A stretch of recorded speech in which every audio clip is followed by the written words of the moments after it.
Komentar saya tentang PT Freeport. Presiden Donald Trump dan Presiden Prabowo Subianto menandatangani kontrak kerja PT Freeport yang waktu yang cukup lama.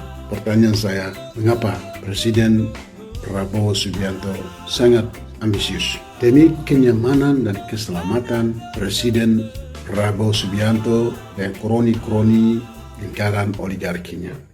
Selamat datang di kanal Manuskrip Papua, kanal yang menyajikan informasi, perspektif sejarah, serta kajian sosial dan budaya Papua secara edukatif, berimbang, dan informatif. Pada video kali ini, kita akan membahas pandangan dan analisis yang disampaikan oleh Socrates Sofyan Nyoman, seorang pendeta dan tokoh masyarakat, yang dikenal aktif menyampaikan pemikiran mengenai isu sosial dan politik di Papua. Dalam sebuah video yang beredar di publik, ia menyampaikan pandangannya terkait kebijakan kerjasama sumber daya alam, khususnya yang berkaitan dengan pemerintah Indonesia dan perusahaan tambang PT Freeport Indonesia, serta konteks hubungan internasional. Dukung kanal ini dengan menyukai video, membagikan kepada teman, serta berlangganan agar konten edukatif tentang sejarah, sosial, dan dinamika Papua dapat terus berkembang dan menjangkau lebih banyak penonton. Manuskrip Papua. Saudara-saudara, saya mau sampaikan komentar saya tentang perjanjian perpanjangan kontrak karya PT Freeport antara pemerintah Amerika Serikat dan pemerintah Indonesia.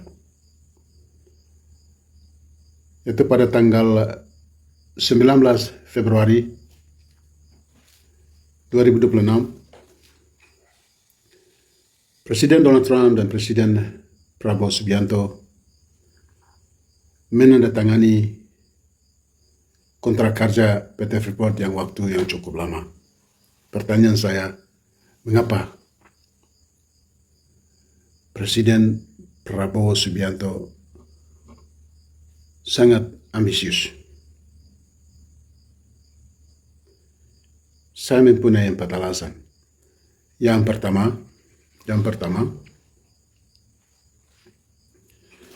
itu tentu demi kerjasama ekonomi antara dua negara dan saling menguntungkan.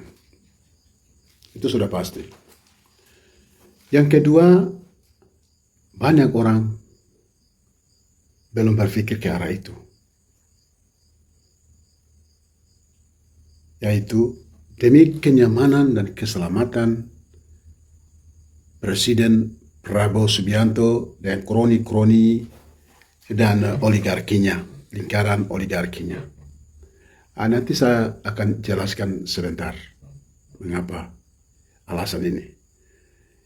Yang ketiga, Presiden Prabowo bertanggung jawab untuk melindungi, menjaga keselamatan negara Republik Indonesia.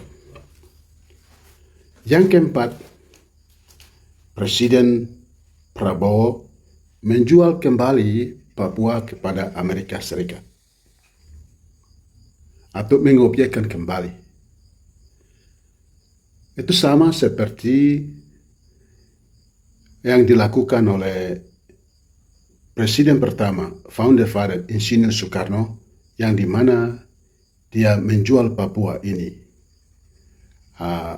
kepada Amerika Serikat supaya Papua menjadi bagian dari wilayah Indonesia. Ini 4 alasan yang saya lihat. Sekarang saya mau sampaikan beberapa peristiwa keji dan kejam yang terjadi untuk kita paham secara utuh dan benar. Pertama, itu mengapa Patrice Lumumba, Perdana Menteri pertama Republik Demokrat Kongo, yang dibunuh pada 17 Januari 1961. Mengapa dia dibunuh? Karena 2 alasan. Dia orang yang berseberangan dengan negara kapitalis seperti Amerika Serikat.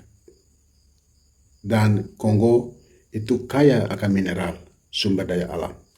Sama seperti di tanah Papua Barat ini. Yang kedua, mengapa Sekjen PBB Dag Hammarskjöld itu ditembak mati bersama staf PBB di Kongo pada tanggal 17 atau 18 September 1961. Sekjen PBB Dag Hammarskjöld, dia membawa proposal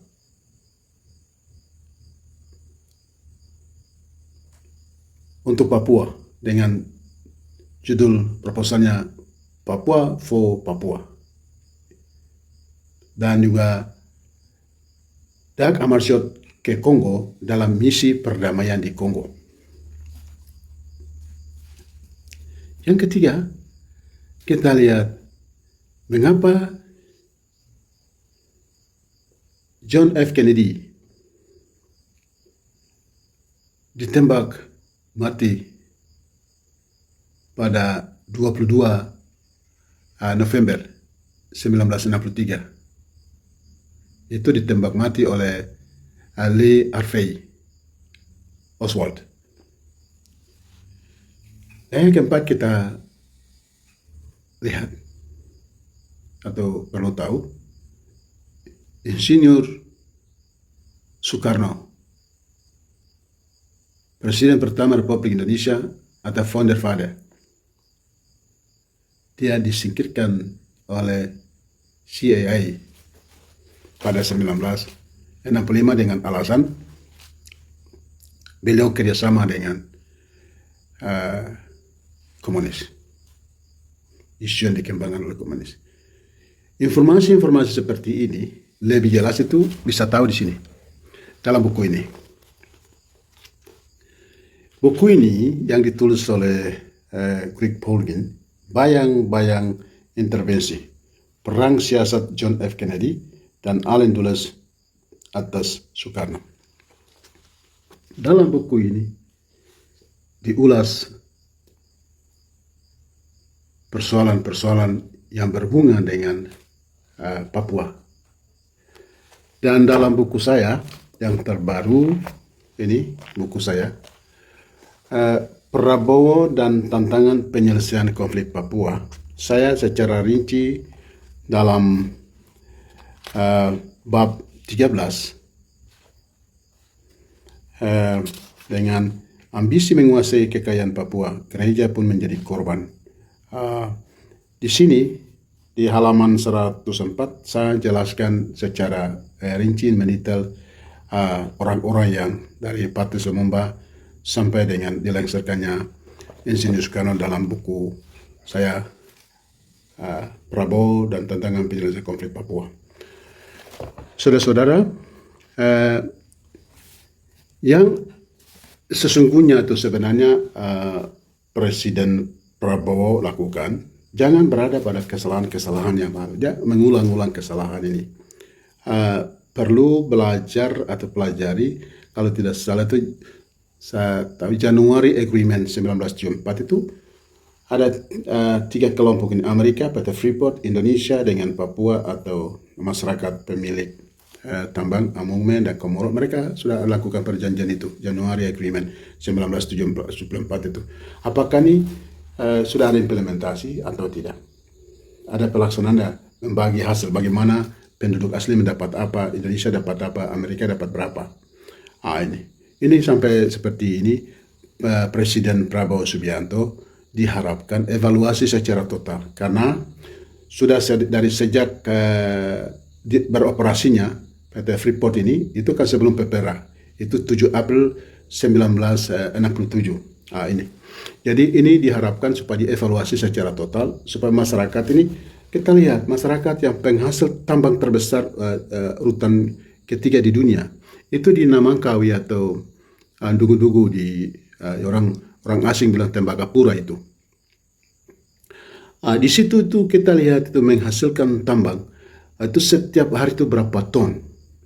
Lalu presentasi itu orang asli Papua itu yang masyarakat Komoro dan Amungme dapat berapa? Dan sama sekali tidak ada. Kesehatan hancur, ekonomi hancur, pendidikan hancur, manusia melarat, miskin, kemiskinan luar biasa. Air diracuni, gunung dihancurkan, hutan dihancurkan. Nah, ini kompensasinya mesti ada. Saya berharap Presiden Prabowo Subianto berhikmat. Dan sekarang bagaimana ini Presiden pergi melakukan perjanjian kerjasama sampai 2061. Mari lihat ini yang sekarang keadaan yang sesungguhnya di sini. Kehidupan selama 63 tahun. Indonesia ada di Papua, tapi sumber daya alam dibawa keluar dan moncong senjata. Masyarakat di stigma dan dilabel dengan separatis makar OPM. Lalu apa sekarang KKB?